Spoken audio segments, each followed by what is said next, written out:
good evening, Zimbabwe. Welcome to LiveTalk. We're coming to you live from Studio 7 at the Voice of America in Washington this Monday, January the 9th, 2023. I'm your host, Marvelous Mhlanganyahuye.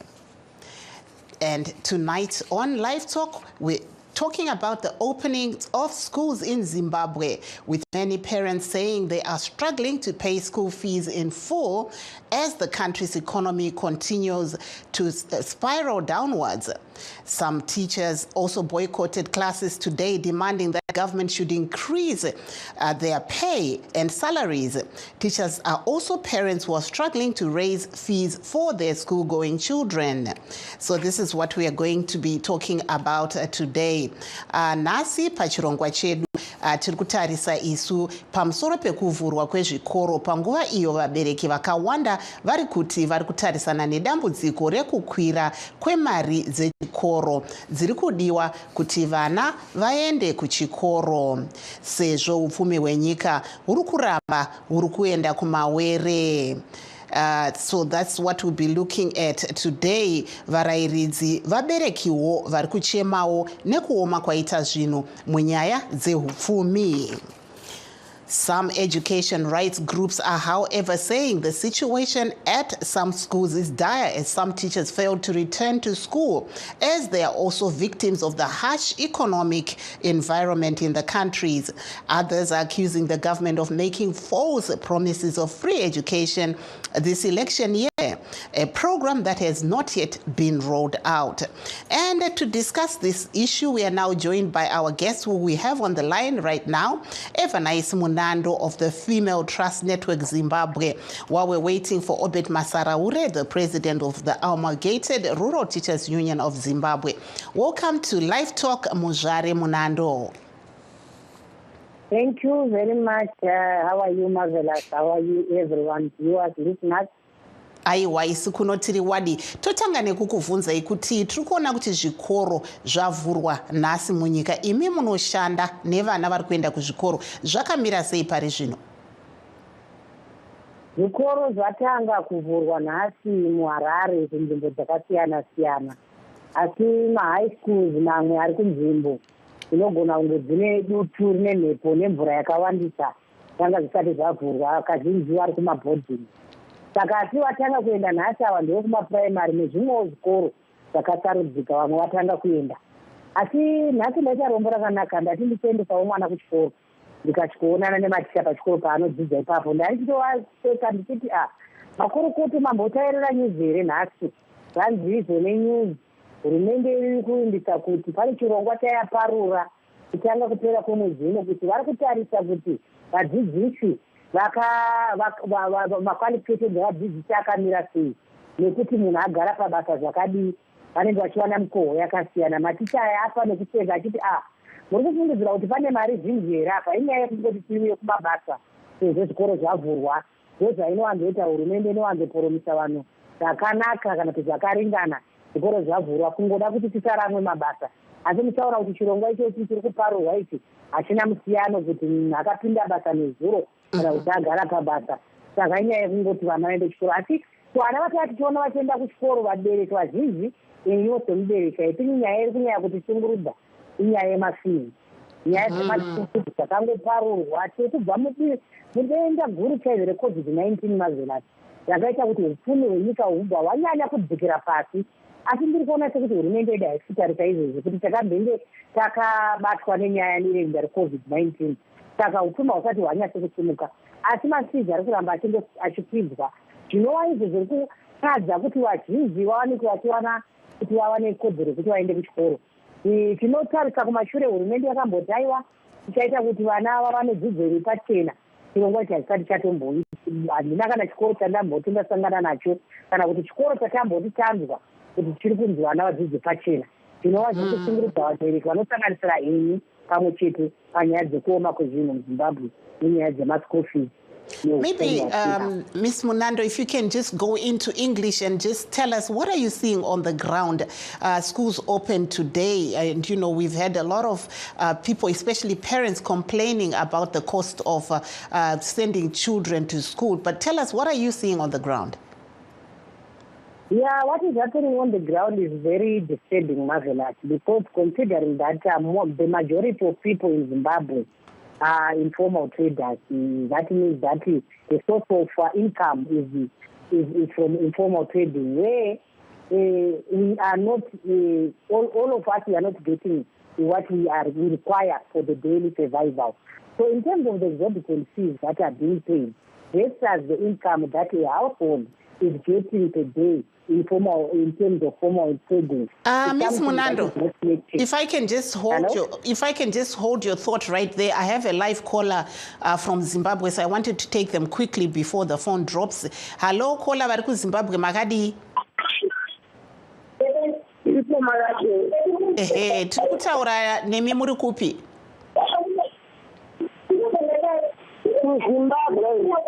Taurai tinzi. All right. Asi endai pasina noise, motaurawo pfungwa dzenyu. All right. Hello? Ya, taurai takukunzwai zvakanaka chaizvo. Tiri kutaura nani? Muri kutaura nani muri? Ehe, taurai tinzwe. Kwakamira sei kwamuri ikoko? Nhasi tanga tichiona vana vanga vachipira vachidzika vachienda kuzvikoro. Saka tisingazivi kuti kuzvikoro kwavaenda nhasi vanga kwakamirawo sei nekuti hatisati tasvika kudzina kuti tionane navo tinde kuti kwanga kuri sei. Imi mune vana vari kuenda kuchikoro here kana hama dziri kuenda kuchikoro? Zvii zvamatarisana nazvo semubereki? Ndine mwana ari kufana kuti achinyora grade 7 this year. Saka tangoziva kuti dai kwamborega kuva nemabhekground akafanana nezvaimboita kumashure uko ecovid wati kuitira kuti vana vasavhiringika zvakanyanya, nekuti panguva iya yaive necovid neimwe vana vakavhiringikika zvakanyanyisa zvisingapiri. Saka taingoshuva kuti dai izvozvo zvambomira vana vambodzidzawo zviri nani pane zvadaitisa kumashure. Dai hurumende yakateerera pari zvino, maiti chii? Ndaapi mazwi amungada kuti vanzwe? Itsaieda kuti inini mafungira angu ndashuva kuti taingopreventa sezvataingoita kumashure kuitira kuti vana varambe vachidzidza. Kwete zvinhu zvekuti tinombozoitwa malockdowns wati.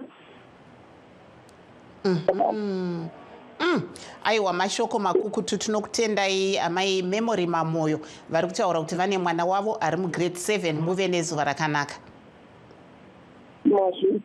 Thank you so much.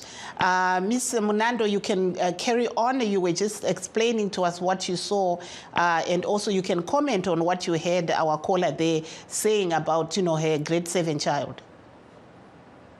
Okay, many people that I met today, including the teachers who are also parents like me, they were complaining about the school fees, especially the uptick of the teachers. I will not speak much on that, but just to say the fees that are being charged by most schools in Zimbabwe are far beyond the parents.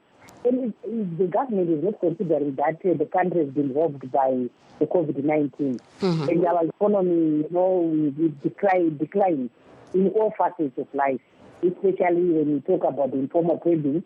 People were not trading informally, they were not selling their homes, and there was like some disturbances that were going on, global. So, but they are not considering that we are still in that process where we are still trying to find our feet, so that we'll be able to sustain ourselves, especially as families, and also be able to pay fees for our children. But it's something that is not, taken very seriously, being considered to pay. Before we even talk about the school fees, are we thinking about even the quality, the education that we are going to get? And do we really think in terms of remuneration of the teachers, the resources that they require in able to deliver in education? And in terms of our kids going to school, do we have the adequate resources like transport? Do we have the different, facilities that are required by the learners. So it's something that is welcome because it seems that we are still going back as we are, progressing. So this year we are going to have elections, and it's something that should be put on the agenda to say, what are we going to do with education? Because, if I reflect back, Zimbabwe was on the top list of delivering quality education, but I think the government is not paying close attention. So it is really trying in terms of putting, favorable policies in place where they are saying inclusive education, but the affordability of it is not being met because it's far beyond the reach of many. And even the mushrooming of the colleges and even the private schools, it's also promoting the elitist mentality, where those who are rich and who can afford those private colleges, they can refer their students or their learners to. But with the government schools that are there, I think, we are not really getting what we really want in terms of also the new curriculum. We talk about the color. The government introduced the color system. Explain a little bit about that. What is the color system? Well, the color system is about the same. It's like in each and every subject, students or learners are required to research on specific issues. For example, if we are talking about community development, what are the community development issues? They can be categorized according to subjects. Even in maths, they can also do colors. So it's like, for example, my kids is requiring about 50 math files, right? For each 5 for each subject. He's doing 10 subjects. So it's 5 for each subject times 10 subjects. So it's additional cost and it's additional burden on the parents who is already, far beyond reach of, below the poverty bottom line. So in terms of the capacity of the schools or the learners to be able to respond to that requirement, something that is very heavy because, the parents are now involved doing the research and the colors they are meant to subsidize in terms of the marks, because if you score 30%, they purport that the other remaining marks will also be, made in the other theories. So we appreciate the concept. I really appreciate it, but the time that it is being introduced, it's not, suitable. We are coming from COVID-19. We are still finding our feet. They should have allowed the relaxation and the parents and the learners to cope up with the dynamics that are evolving in the country and in the global village.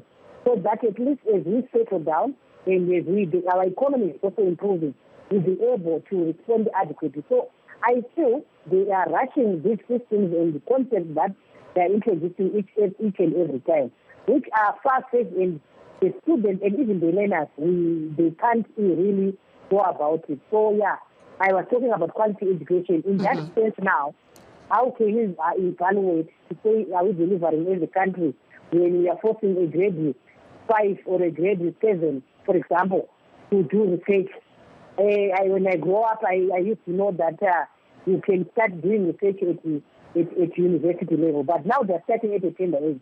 I feel they're overburdening. That's why the extra lessons, the teacher, they are now trying to subsidize their pockets by charging extra lessons and also discriminating learners from schools because of those who do not afford to pay extra lessons. They are discriminated. And the teachers can't do anything about it because it's their way of survival. Hence, burdening the parents as well. Mataura imi kuti tombomira ipapo mataura kuti maona mamwe varairidzi vanga vari kuzvikoro kwamaendesa mwana vanga vari kuti chii varairidzi vachitarisawo ivo yatingati raramo yavo uyezve vari kuona remangwana rakamira sei?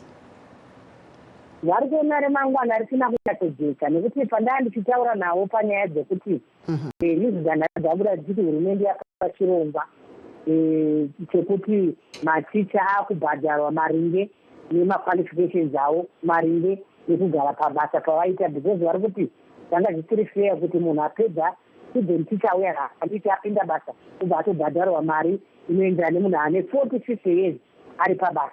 Zviri kunzi aiwa pane chirongwa ichocho kana ndichitsanangura chinonzi prorata kuraridza kuti vamwe ava vakakwalifaya vari senior pamabasa vanopiwawo mukoho uri pamusoro. Asi vanga vachiti aiwa hazvisi chirongwa chachii chekutanga kungoti chanaturudzwa chete mukutaurwa kwacho. Chirongwa chakagara tiinazvo kudhara, ndosaka makamboona mugore ra2014-15 maticha akanzi aiwa vane mukana wekuti chenda munoita madhigiri, chenda munoita zvakati, kuitira kuti mukwanise kusimudzirwa pamukoho wenyu. Asi tinongoona kuti zvakafanana nemadhigiri kunyange vane madiploma vanga vangori mupenyu chete. Saka vanga vachiti izvi tiri kungoona sekungoti pakungoda kutaura kuti sezvo tatanga chikoro kumbotinyararidza kuti aiwa pane chirongwa chiri kuuya, mazuva achifamba, mwedzi uchifamba. Asi chinozonyatsoitika chine pundutso chokuti tibatsire munhu wemudzidzisi akwanise kuendesa mwana kubhodhingi zvakaita seni. Hachisi kuziwanikwa nekuti mudzidzisi yakafanana neni ari kudzidzisa apa, asi mwana wake anotoenda kubhodhingi inodiwa mazimari ari kuchajwa ma1.2 ma2000. Chikoro chinochaja 1.2 mamission schools. Imari yekuti inono muZimbabwe mavelasi mari iyoyo iri kunetsa tikatarisa mamiriro akaita zvinhu iye zvinezvi tichibva muCovid-19. Ndopatakaomerwa ipapo kuti pangadai panyatso kuongororwa kuti right patakutanga nyaya dzechikoro ndezvipi zvidha zvatingatema tikaisa panzvimbo, kuitira kuti hurumende nevanhu vafambirane pamwe chete, tikaita umwe munhu anosara kumashure. Nekuti ndinoona kuti hurumende haisida kusara pazvibodzwa zvekuti takatarisa, ndikada kutarisa vision 2030 iri kutarisa kuti pane patinofanira kusvikawo, asi haisi kutarisa zviri pagiraundi kuti zvakamira sei, pane zvikwanisiro here, tiri kukwanisa here senyika nemamiriro azvakaita zvinhu. Nekuti patinobatwa nedenda reCovid-19 takagara Zimbabwe tiri kumashure nechekare, hatina kufanana nedzimwe nyika. Saka takabva tadzoserwa kumashure zvakanyanya. Apa takutanga zvirongwa zvinoremera nyika, izvi kuremera nyika nekuti nyika yacho haina mari kuti ikwanise kuti dzidzo yacho maringe nezvavari kuda zvemakala nekubhadhara maticha acho akamaka makala nemaexams. Ndosaka muchiona even kudika kwakaita maexams eO level hai vanhu vari desperate inyaya yekuda kutotsvaga mari. Mukaona kuti nyaya dzichangopera dzakadaro, asi kuti zvinhu zvinotsuwisa kuti nyika yedu inonzi mapepa anitsva, asi kuti inoona kuti pane the whole organization yekwanisa inoona nezvemaexaminations. So pepa tiri kunyatsoiswa zvinobata mitemo iripo, corruption tine zvese muZimbabwe, asi kuti zvichinyatsokuiswa panzvimbo. Ndo nyaya inondirwadzawo yenyika yemugaro wemuZimbabwe kuti dai hurumende yedu yakwanisa kuona izvozvo kana tichitaura sesuwo semasangano kuti aiwa apa parema apa tingadai tafamba sei, nekuti basa redu ndevekuita compliment hurumende, tofamba nawo isu tiri pagiraundi tichauza kuti zvinhu zviri kufambika here kana kuti hazvisi, kuitira kuti tifambe pamwe chete tive nepundutso inokusimudzira nyika yedu yeZimbabwe. Thank you. Please stay on the line. We're hearing there from Evanice Munando, the director of the Female Trust Network Zimbabwe. So we'll continue with our program as we also want to hear from what the actual ministry had to say about the situation at schools today. Vanoona nezvekufambiswa kwemashoko mubazi rezvedzidzo vataungana mundoro vanoti zvinhu zviri kufamba zvakanaka muzvikoro uye vanotarisira kuti pachapera vhiki vana vazhinji vanenge vakwanisa kuwana nzvimbo uye vave kutodzidza. Let's hear what Mr. Ndoro said to Studio 7 earlier on. Zvikoro zvavhurwa zvakanaka chaizvo uye isusu sebazi reprimary nesecondary education tirikunzwa kufara nekuti vana vauya kuzvikoro vari kuwana dzidzo yemhando yepamusoro-soro uyewo varayiridzi vakawanda vauya kuzvikoro vachiratidza kuti vari kuda kuenderera mberi nekupamha dzidzo yemhando yepamusoro-soro iri kupiwa vana veZimbabwe. Vabereki vamwe vanga vachingomhanya-mhanyawo nhasi, vamwe vachigadzirira kuti vapedzise kubhadhara maschool fees, vamwe vatorawo tumauniform netumwewo tumapenzura netumabhiro twavanenge vachingotsvaga. Asi tiri kutarisira kuti panopera vhiki rineri zvese zvinenge zvatsetseka, asi vana vatotanga kutodzidza, vatotanga kutoenderera mberi nedzidzo ravo. Hakuna zvatawana zvachiita kunge zviri kunyanya kunetsa. Takatarisira kuti gore rino richava gore rakanakisa chaizvo, nekuti tiri kuona kuti varayiridzi vanesu sehurumende vari kuuya kuzvikoro uye vabereki vanesu vari kuuyawo futi vachibhadharawo tumari twavo kubatsirawo zvikoro zvinenge zviripo. pari zvino tiri kutofarawo nekuti vana vacho ndo vari kutotiratidza kuti vari muchikoro imomo havasi kuda kuti vazofoira vari kutoratidza kuti vari kuda kuti vapase kuti vakunde maresults akabuda last year part 1 nenyaya yecovid vakuratidza kuti aiwa tadzoka taakuda kunyatso kudzidza kuti tisimudzire nyika yedu yeZimbabwe. Tatenda. We were hearing there from the Minister of Education spokesman, Mr. Taungana Ndoro, explaining the government position on this issue. And now, please, let's take a break to hear more about VOA programming.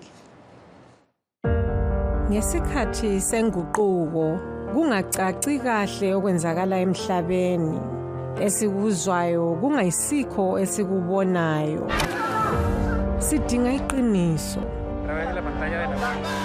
sitshelwa izindaba ezingaphelelanga silahlekelwe liqiniso ngesikhathi sohlupho amaphupho ethu ithemba lezifiso zekusasa enhle kwenzakala uma abezindaba bekhululekile kumsakazo we-Voice of America silethulela izindaba ezitholwa ngokuzinikela okuphezulu sixhumanisa abantu ngokubethulela iqiniso kumsakazo we-Voice of America silethulela okwenzakalayo njengoba kunjalo. For those that have just joined us, please note that we are streaming live on all our Facebook pages, VOA Shona, VOA Studio 7 and VOA Ndebele. We're also live on YouTube, VOA Zimbabwe. Thanks to our viewers and listeners. But for now, we are going to be going back to our guests to just continue with our conversation while we wait for more callers, as you, our callers, are very valuable to us. Amai muzvare munando pindai zvakare muchirongwa manzwa zvanga zviri kutaurwa nehurumende tanzwa mutauriri webazi rezvekudzidza vari kutaura ivo kuti zvinhu zvakamira zvakanaka kuzvikoro. Imi munoti chi? Haiwa, ini ndinoti kumira zvakanaka kwekuti vana vatanga kuenda kuchikoro hongu vana vaenda kuchikoro vadzidzisi varipo chikoro chatanga kwemazuva ose kunze kwezvitemo kana kuti zvipingaidzo ndambotaura kuti kune vekumaboarding school toriwo nemwana ari kuboarding asati aenda kuchikoro kunyaya dzemvura yakataurayo ndichatanga iri kunaya yakadai sekuZimbabwe. Asi ndiri kuti zvakadaro tichiri muvhiki ndinotenda kuti vekuministry vataura kuti tinenge tichiona kuti svondo rinenge richifamba sei tizoona kuti zvinhu zvakamira sei. Asi hazvibvisi chimiro chekuti vabereki nyaya dzemafizi vari kunetseka nadzo nekuti iyo nyaya yenzimbo kuti yavatotaura ndoimwe yacho yenzimbo yanga ichinetsa kuti nzvimbo dziri kuwanikwa vana vakapasa hawo zvakanaka magrade 7 kunyange hawo takadzikira pazvibodzwa zvatinotarisira kana kuti tichienzanisa negore rapera. Asi nzvimbo dziri kushaikwa inyaya yekuti vanhu kwavari kudzi vawana nzvimbo. Ndinoda kutenda system yavakaita online iya yekuti munonyora online hapana fori hapana chii. Asi ndakaona vabereki vazhinji vachinge vaita zveonline zviya zvekuaplya nzvimbo vachiishaya zvakadaro kana kuti tinei vanenge vaivana mari dzacho havasi kudzikwanisa. Ndo chitemo chandawana kuvabereki vakawanda kuti mari chikoro zviriko vanhu zviri kuvhurwa zviri kudiwa mauniform yacho mukatarisa mari dzemauniform mukatarisa dzeschool fees dziri kuchadzwa ma1 point ndikuti 1000 madollars ndakuta kuti 1000 because chikoro chiri pasi chandakaona kuti changa chiri nani chaitoti 500 500 iyoyo imari yakawandisa zvekuti titi mubereki anogona kuisimudza kubva panguva yandataura yanga yakaoma.